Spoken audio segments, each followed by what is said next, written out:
So if you're 40 plus and you're wondering to yourself, how am I going to get back into the gym? I'm really not fit enough. Or you have a few little niggles in your body, well, give me a minute and I'll help you. In Pilates, you'll hear things like, engage your core and go into a C curve. And you might be thinking, I don't know what that is, especially if you're following somebody from home. C curve means getting your body into the C shape, there. All too often though, people tend to just collapse themselves in, they sink their shoulders down, they're just coming off of their coccyx and sitting like this.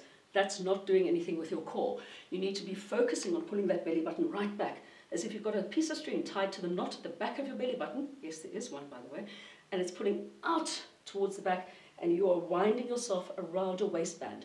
Relax the shoulders, you can keep this position going for a very long time. You want to fire the right muscles up over here, get that C curve right. Thank you for giving me a minute, and if you liked it, well please do hit like and subscribe, and don't feel shy. Comment, let us know what you'd like to see, how we can help you. And don't forget that soon, if you do like it enough, I'll be asking you to give me 15 minutes. We'll see you there.